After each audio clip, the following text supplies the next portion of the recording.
guys, welcome once more to our space. So today we are going to be using differential calculus in gravitational fields to explain what happens if you fall into a black hole.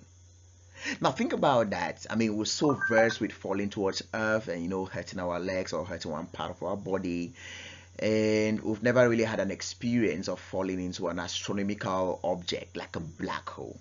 So let's dive right in. Alright guys, so to appreciate what happens when you fall into a black hole, I've decided to model the situation into a question. First part of the question is about an astronaut, which is pretty routine in outer space, like in the International Space Station. And the next part of it is actually the real deal. So you can just pause the video here and then just like read through the problem before we dive right into the solution. An astronaut whose height is this floats between feet down in an orbiting space shuttle at a distance that away from the center of our planet Earth. What is the difference between the gravitational acceleration at a feet and at a head? Okay, so field intensity at any given point in the gravitational field is of course gm over r squared, right? So since we're considering the differential acceleration, all right, or the differential gravitational acceleration between the astronaut's feet and head, we have to differentiate this field intensity. So if we differentiate that, we actually have this result, right? So we now have a differential acceleration in terms of a differential change in r. Now we can actually substitute in the values for gravitational field, gravitational constant, and then the mass of the Earth, and then the orbital reduced at that particular point, and then we get the differential change in gravitational acceleration to be this. Now you notice that this differential change in acceleration is quite small. Sometimes this is actually called the tidal effect. So you notice that seas, we experience tidal effect on seas, and sometimes that is accounted for by the gravitational attractive force that the moon exerts on the Earth. So it's like stretching the water body, and then we have this tidal effect. This is much more significant in Jupiter, right? One of the Jupiter's moons, Europa. So we've been able, it's actually out of the Goldilocks zones, but we've been able to notice water on the surface of Europa, right? So you notice that there's a very strong gravitational field or gravitational pull on Europa by Jupiter. So what that does on Europa is that it stretches the surface, right? It stretches the surface of Europa, and then this water that is locked up there, was long frozen, is now being able to stretch, contract, stretch, contract, and it's like you're basically pumping in energy into Europa such that this water melts, right? So that in our like everyday astronomical society is how you can actually appreciate gravitational or the tidal effect of gravitational forces on other objects in space. All right, so what is much more interesting is not this value, right? Not this result. It's actually what happens, what is the result you get if you were falling towards a black hole. All right. Okay, if the astronaut is now fit down at the same orbital radius about a black hole of mass that 10 times our sun's mass, what is the difference between the gravitational acceleration at a feet and at a head? Of course, we're going to use the differential change in gravitational acceleration, and then we're just going to plug in the values for universal gravitational constant, which is of course a constant everywhere in the universe, and then the mass of the black hole. So if we plug in those values, we actually have differential change in gravitational acceleration between the astronaut's head and our feet to be 14.5 meters per second squared. Holy shit! Now this means that the gravitational acceleration of the astronaut's feet towards the black hole is noticeably larger than that of her head, sorry. So the resulting tendency is to stretch her body, right? Which of course would be bearable but very much painful.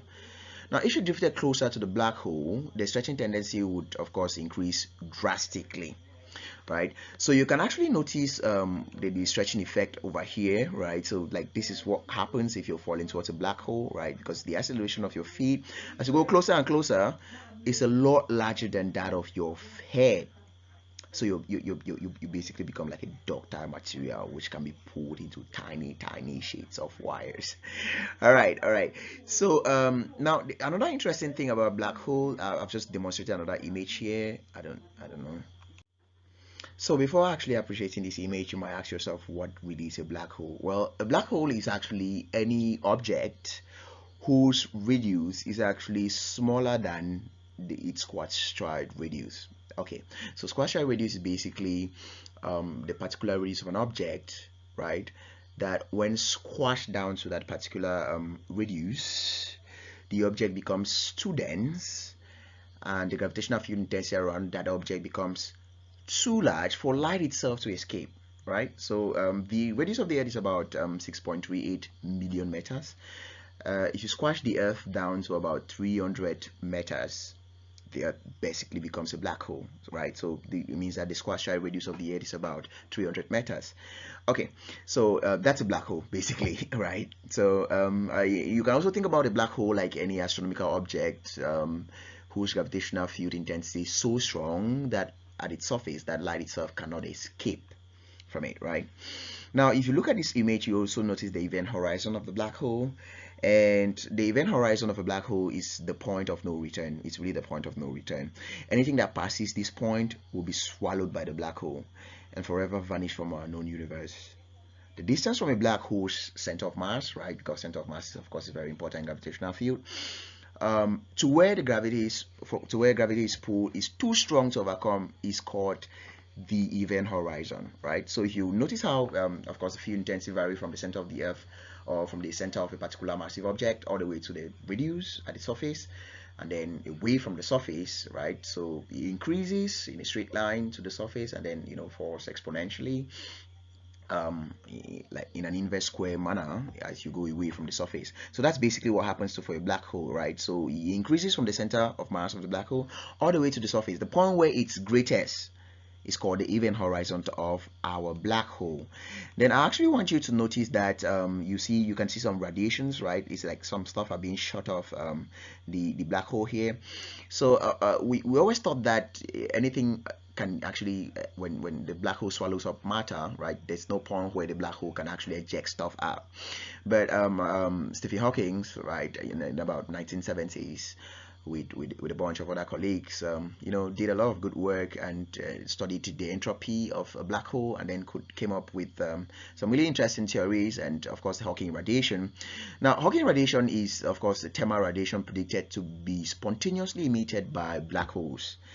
Well, it arises from the steady conversion of quantum vacuum fluctuations into pairs of particles, one of which is escaping at infinity while the other is trapped inside the black hole's event horizon, right? So that's basically like what Stephen Hawking was talking about. Okay, so yeah, this is what happens when you fall into a black hole. We really hope you enjoyed the video, and if you have any recommendations of what we can do next, so that you can really just enjoy the scientific content, because we're really just obsessed with putting up scientific content on the channel, let us know in the comment section down below. Thank you so much for watching. Please like, subscribe, and share the video to your friends, and turn on the notification bell so that you don't forget or perhaps you don't miss upcoming videos from our channel. Stay curious always.